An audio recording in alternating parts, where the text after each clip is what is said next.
Hey there, surface dweller, it's me, Komi, your favorite drow person from the Underdark, here to tell you something interesting, as the title may imply.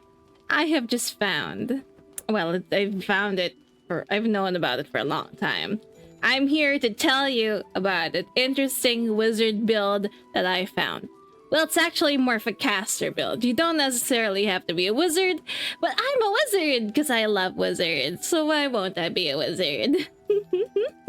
So let's get to it. So, first and foremost, it hinges on the fact that, as you can see from looking at my back, I am holding two hand crossbows. In fact, you could say I'm wielding two hand crossbows. I wish we had a bloody army. So, it may actually be a bit easy for people who play video games to fathom that definitely anybody can probably equip two-hand crossbows, right? But if you're from D&D, if you're from Dungeons and Dragons, oh, dual-wielding hand crossbows ain't no simple fact. And you may need a little bit of trial and error to figure out it's something you can do.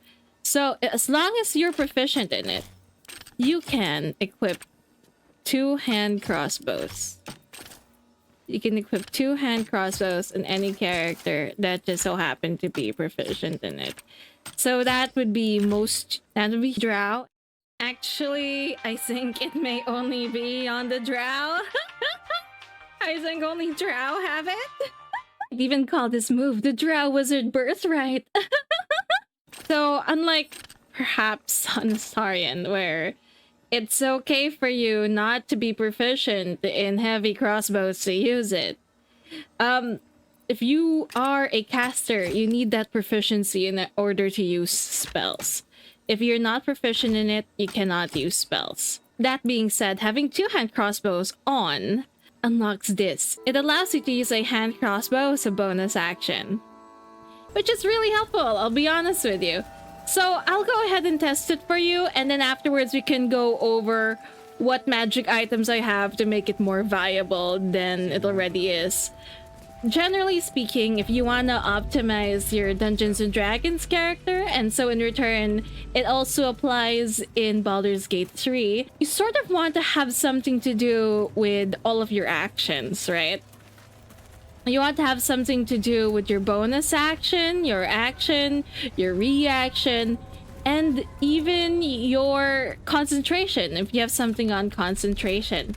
Having something to do with all of these maximizes your damage output and utility, whatever it is you want to build for, because, you know, I'll be honest with you, damage isn't everything. The good thing with the hand crossbow also is that it doesn't use resources. Like, if you're gonna use a spell that's a bonus action spell, like perhaps a Hunter's Mark or Misty Step, they cost the spell slot mostly, unless you have a magic item that allows you to use them for free. But using a crossbow bolt is, especially in this game, 100%. There's no consequence of using one. Okay, last one. Time to demonstrate. Hopefully we don't fuck up. Things could go really bad. Okie dokie, me first. So, if you cast a spell as an action, you could still use your offhand to shoot an offhand attack with your hand crossbow. Critical miss. I knew it was too good to be true. I can't believe it, I missed. My 2-hit isn't even that bad, boys. It's just unlucky. I'm just being unlucky right now. Let's just get to my turn. We sort of wanna chip on them a little bit, because these guys are pretty strong, actually.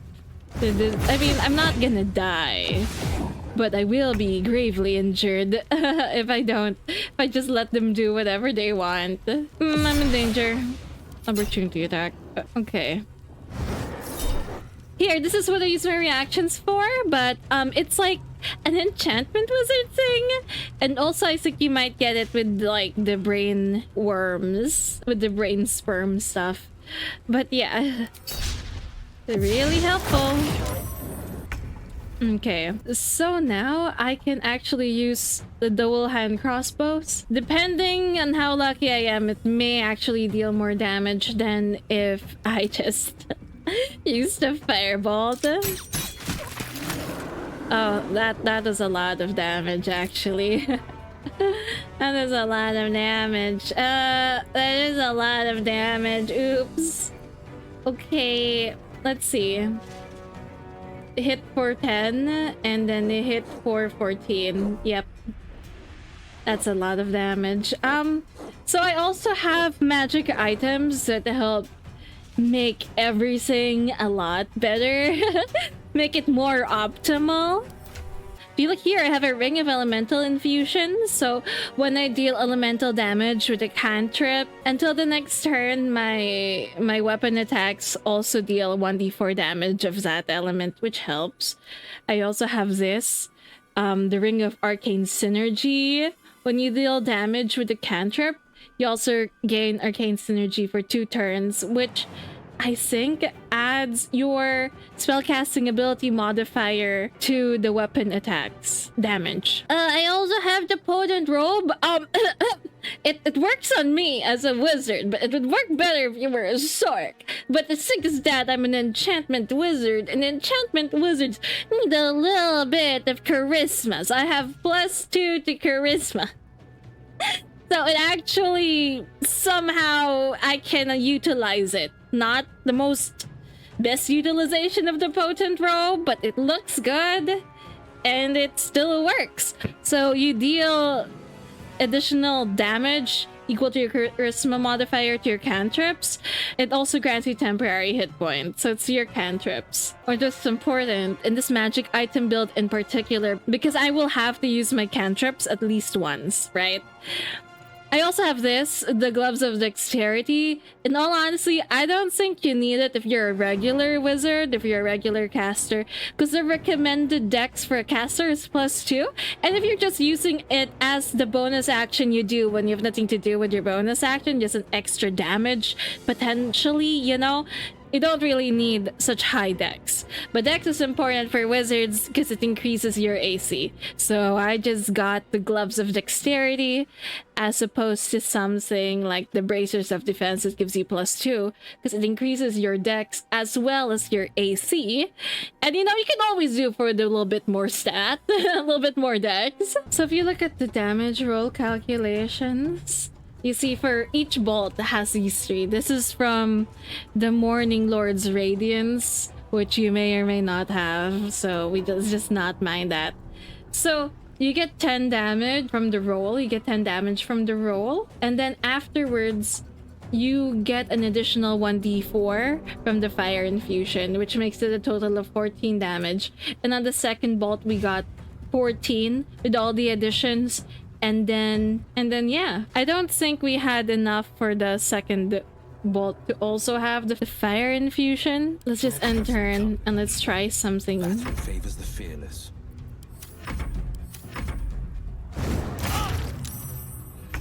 Okay, so let's get the fire infusion. So the fire infusion works on the next time you deal damage, next 2 times you deal damage to the weapon. So on the second round, it actually does not have it. So there. So in this round, because we still had the fire infusion, our bonus action deals an extra 4 damage. Oh, I'm rolling high on those fire infusions, eh? So yeah, so 16 force total. This is an offhand attack, by the way. And then 4 extra from fire damage. Let's not count the Morning Lord's Radiance. So that's approximately 20. That's like 20 damage on the bonus attack. Which is honestly very useful. Not as much as people get when they save from a fireball, not gonna lie. As people save from a fireball, yeah. So yeah, I think, in my opinion, is it a funky build? Is it a build that most people won't be able to utilize? Yes. It is definitely a funky build that most people won't be able to utilize. Is it a build that you can do? Is it a new tool that you can keep at your back pocket in case you want to squeeze some damage out of your wizard, out of your caster? Yes, it is.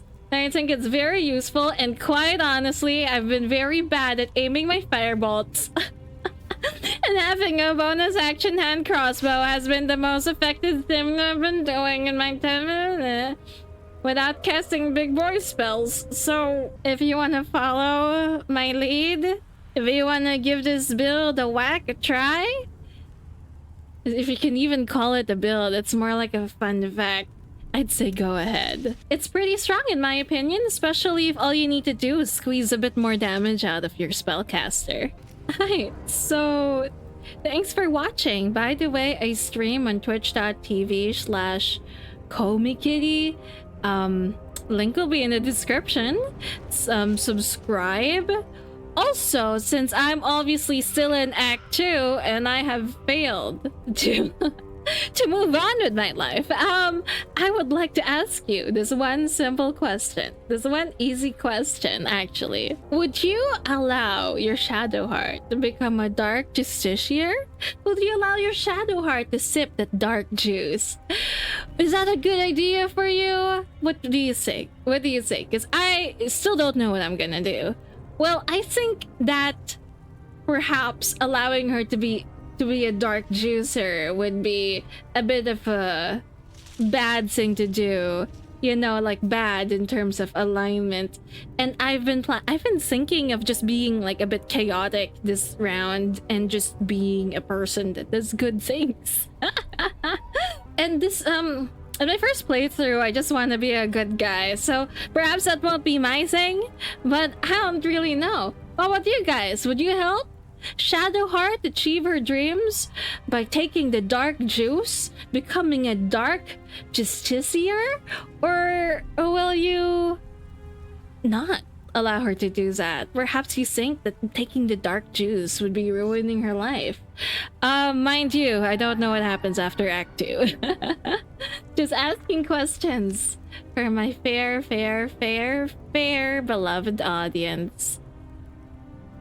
See you next time, or maybe on stream. Goodbye.